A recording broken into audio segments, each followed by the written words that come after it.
Angela. Angela, fa presto, you know, the people are coming. Sì, ma... E tu, mi raccomando, help your mama and don't talk too much.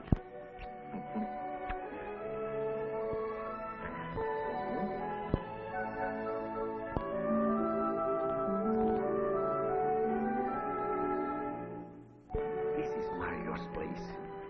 I can't get used to buying merchandise in farmhouses.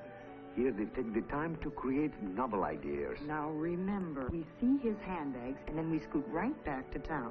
We'll do our best, signorina. Only these people, you don't hurry. Buongiorno. Mario, come state? Benvenuta. Ah, che piacere. Ho ricevuto la vostra lettera e tutto è pronto. Scusate, this is signorina Laura Lee, the fashion Bamici. You're just in time for lunch.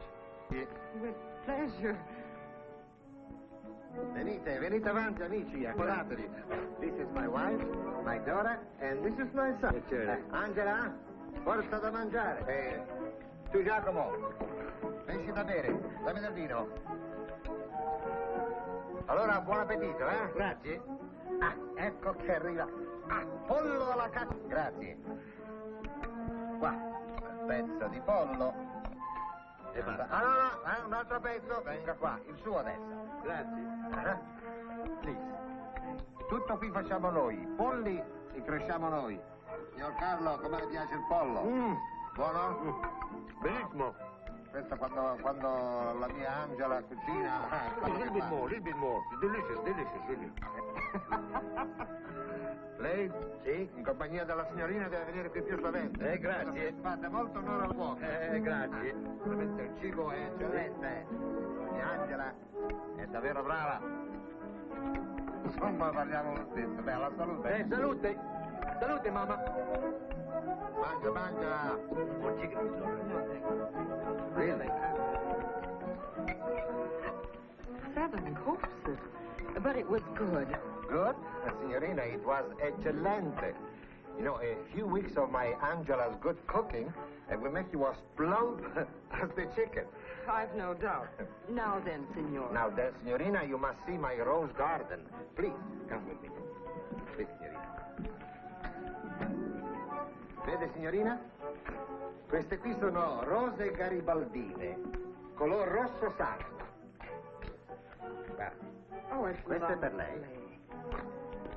And now, signorina, what can I do for you? What? Oh, well, We would like to see some of these straw handbags. Yes. Oh, yeah, of course. I'll show it to you.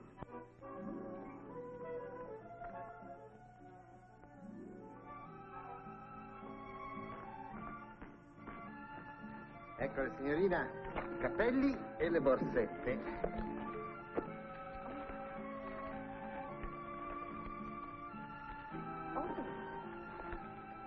I like this. This is my newest one.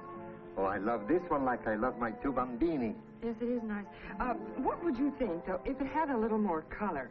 Perhaps a 3-dimensional design, so. See, I think I have. Excuse me. Mm-hmm. Like this? Perfect. Oh, maybe you could put on a little more embroidery, too. How about Right the hat about to match here. with the same design? Your women in the United States will love it. Wonderful. Yes, I think I have a hat, a perfect hat that we can fix to match. Here. How much would the set cost this way by the dozen? The same, I think. How about 1,000 dozen? Quante? 1,000 dozen. And I'd want an exclusive, of course. It's for our large American department store system. Mamma mia, of course. Exclusive. For 1,000 dozen. Why, my cost. I can cut the price in half. Yes, I know the customers will like this. Beautiful. I can just see it. Accessory to capri pants. An ensemble for fun in the sun. And the exclusive straw handbag for a conversation piece.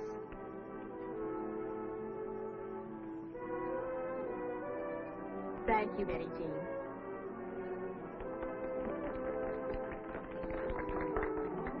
Now comes Marjorie, wearing our adaptation of the Balenciaga original. It's made in a luxurious monotone tweed. And it's completely reversible. The original coat costs $1,250, plus duty.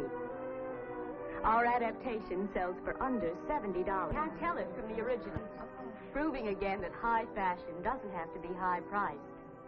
Pretty perky, isn't it? But when can you buy those things? Why, right now. Why? I know why Alex asked that question. Let me turn off the speaker. It was nice of the store manager to let us use this mezzanine office for this marketing class field trip. Are there any questions so far? Well, Professor, I didn't know before that stores like this send fashion buyers to Paris, Rome, and all those places. Oh, yes. And they buy the originals, too. They just don't take notes on them. They take them apart. They study every line and translate them perfectly to American tastes. Of course, no single store, no matter how large, can know as much about the desires of American women as one that is located in 1,000 communities in all parts of the United States, or Italian, or whatever. For a lot less cost to buy the same thing over there. But about Alex's question, don't you have style shows in Russia, Alex? Oh, of course we do, all the time, at the Goom. Goom. The Goom is the biggest department store In the world. I guess you're right at that, Alex. I know. I took some movies of it when I was in Moscow. Strictly amateur, of course. This king-size emporium was built as a showplace for the people. Its managers have the problem of trying to find enough to sell in it. They were having a style show that day. I had to use black and white film because of the dim light inside the store. But I got some interesting pictures.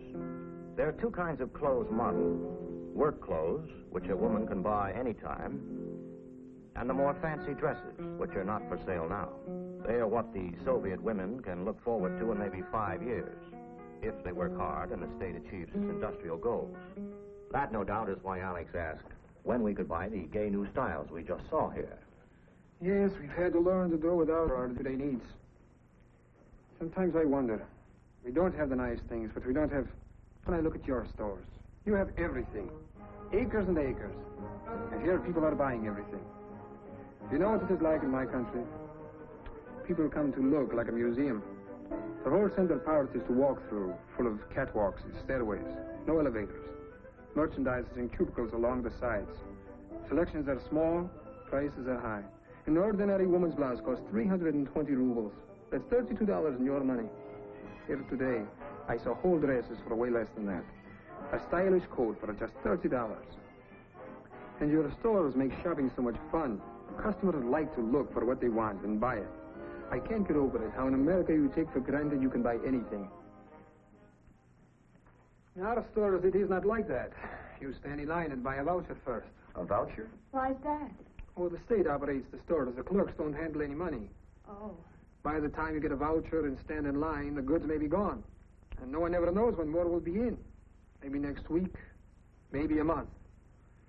Since all clerks are paid by the state, they don't care whether the customer gets what he wants or not. That's an important difference. You're right, Alex. We Americans do take our ways for granted. How is it in your country, Vasu? In all Asian countries, most people still barter. What can get. There is much haggling. We can take that for granted. Oh, no. Pashuba, when I go to buy, I know the shopkeeper will ask far more than it is worth. So I offer far less. Then we haggle. That's how we buy. You see what he means? We just don't realize how business is done in other countries, or why we can shop the simple, pleasant way that we do. Now, there's several systems of marketing, but one is strictly American. It started around 90 years ago. What is that? It's a mail order catalog. We used to call it the wishing book. With all the big stores, do people still buy from catalog? They still do in small towns, don't they, Professor? Well, I'm reminded of what Will Rogers used to say. Most of us know enough. The only trouble is, half of what we know ain't so. How do you mean? Well, maybe the quickest way to explain is to tell you a story. It may end up surprising all of you. The Great Chicago Fire of 1871 destroyed many things. It burned up one business before the business even got started. The young owner, a former traveling salesman for dry goods, lost everything but the clothes he had on and his idea.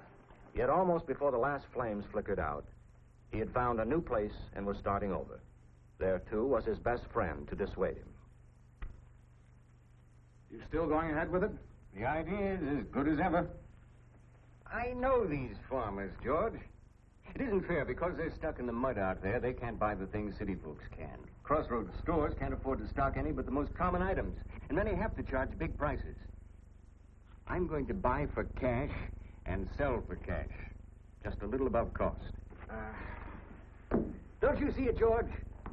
First, it can mean that anyone, anywhere, right in his own home, can buy anything that he wants for less than he'll pay anywhere else. For this new, larger market, manufacturers will be able to make more of the same goods for less. That can mean lower prices for everyone, in the cities, too. If we can sell more, more people will have more... Well, it's just next to it.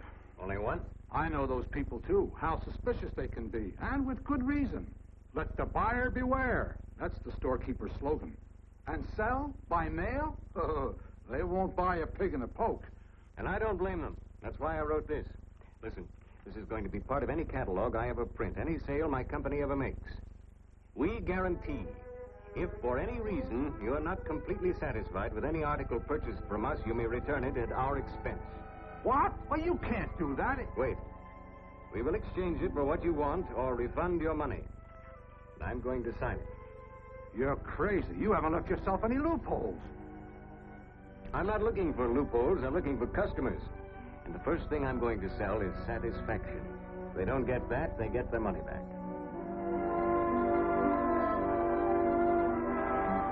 It'll never work. That was the beginning. The first mail order business, the first catalog, the first absolute guarantee. Even the customers thought Mr. Ward was crazy at first. A lot of them rushed to get in on it while it lasted. It's lasted pretty well. Yes, it has. And the mail order business is still growing. Except most of the customers live in the city now instead of the country. But they're still buying on the same guarantee. So that's how the guarantee got started, huh? Yes.